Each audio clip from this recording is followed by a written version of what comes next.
Animal Farm, which was written by George Orwell and published in 1945, is a timeless tale of power, corruption, and tyranny. While the story was a reaction to the Russian Revolution and the oppression that followed, there's a lot the book can tell us about every society and government, and the way power can be abused. Before we dive into the novel, it's important to understand a little bit about Orwell's life. George Orwell was born Eric Arthur Blair in Motihari, British India in 1903. His father worked for the Indian Civil Service, and although his family was poor, Orwell described them as lower upper middle class. He managed to get a scholarship to attend St Cyprian's School, an elite preparatory boarding school in East Sussex. And it could be said that his hatred of cruelty and oppression began here. Orwell attended the school from 1911 to 1916, and in an essay titled Such Were the Joys, which was published after his death, he describes the cruelty and snobbery he experienced at the school. Virtue consisted in winning, he wrote. It consisted in being bigger, stronger, handsomer, richer, more popular, more elegant, more unscrupulous than other people. In dominating them, bullying them, making them suffer pain, making them look foolish, getting the better of them in every way. Life was hierarchical, and whatever happened was right. There were the strong, who deserved to win and always did win, and there were the weak, who deserved to lose and always did lose, everlastingly. In 1917, Orwell received a place at Eton College, where he studied until he was 18. Unable to afford university, his parents encouraged him to join the Imperial Police, and he was assigned to Burma, which at the time was a province of India. In the essay Shooting an Elephant, Orwell describes how repulsed he was by the British Empire. I had already made up my mind that imperialism was an evil thing, and the sooner I chucked up my job and got out of it, the better. Theoretically, and secretly of course, I was all for the Burmese and all against their oppressors, the British. As for the job I was doing, I hated it more bitterly than I can perhaps make clear. In a job like that, you see the dirty work of empire at close quarters, the wretched prisoners huddling in the stinking cages of the lockups, the grey cowed faces of the long-term convicts, the scarred buttocks of the men who have been flogged with bamboos. All these oppressed me with an intolerable sense of guilt.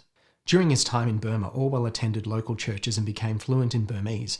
According to Christopher Hitchens in Why Orwell Matters, he harboured contempt for British settlers who spent their entire lives in the region without bothering to learn the language. Ultimately, these experiences led Orwell to argue in favour of Indian independence. In 1928, after a bout of dengue fever and a holiday in England, he decided to leave the Imperial Police and become a writer.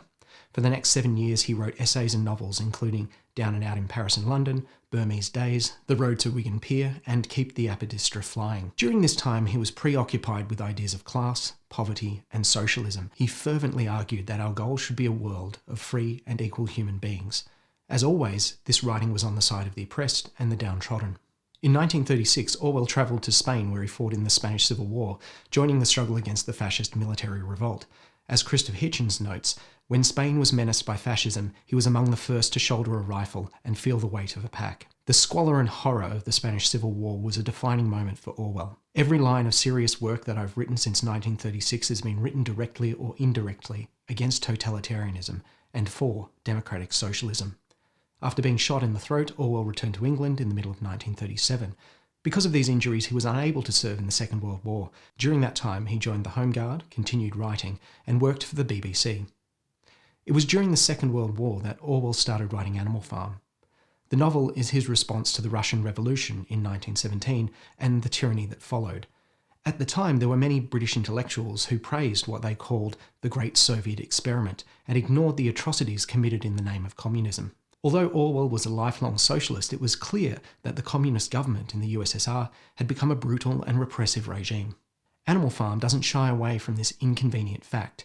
As Hitchens notes, in the late 1940s, a dystopian novel based on the notorious horrors of National Socialism would probably have been very well received, but it would have done nothing to shake the complacency of Western intellectuals concerning the system of state terror, for which, at the time, so many of them had either a blind spot or a soft spot.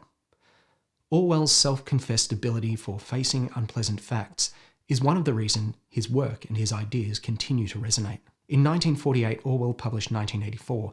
The book, which is a dystopian novel about a repressive government, received critical acclaim. Orwell continued to write until his death from tuberculosis in 1950. During his life, Orwell wrote about society, politics, power, oppression, and tyranny. His commentary on totalitarianism was so influential that the word Orwellian has become an adjective to describe anything that threatens a free and open society. Knowing a little about Orwell's life will help you to understand Animal Farm. Orwell believed in democracy, in freedom, in socialism, and the goal of achieving a world of free and equal human beings. A cautionary tale about power, corruption, and oppression, Animal Farm is an important book that is still relevant today.